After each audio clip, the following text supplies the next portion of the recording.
எளிமையான ஒரு பரிகாரம் பண்ணலாம். நடக்கலன்னா கேளுங்க. தெய்வ சக்தி வராகி.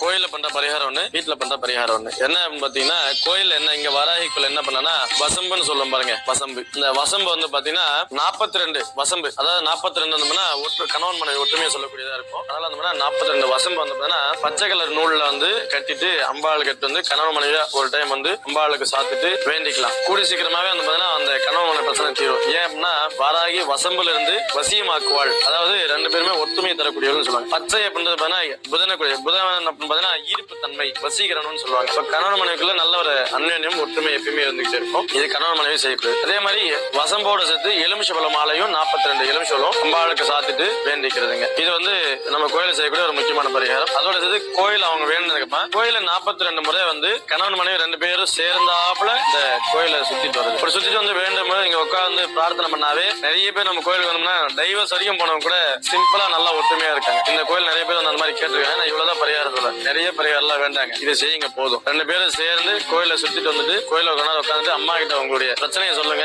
நீங்க வீட்டுக்கு போறதுல நல்லா இருப்பீங்க.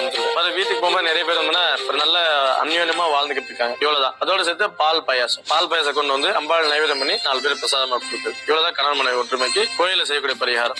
வீட்டுல என்ன செய்யலாம்? நம்ம இந்த துளசி செடி கேள்வி, அதுதான் எல்லாரும் வீட்டுல வச்சு பூஜை பண்ணுவாங்க. துளசி கூட இந்த தொட்டால் செடிங்கன்னு சொல்லுவாங்க. இந்த இலையை தொட்டாவே அப்படியே இந்த சுருங்கிடும். அந்த செடி வந்து பாத்தீங்கன்னா ரெண்டுமே வந்து பாத்தீங்கன்னா வெள்ளிக்கிழமை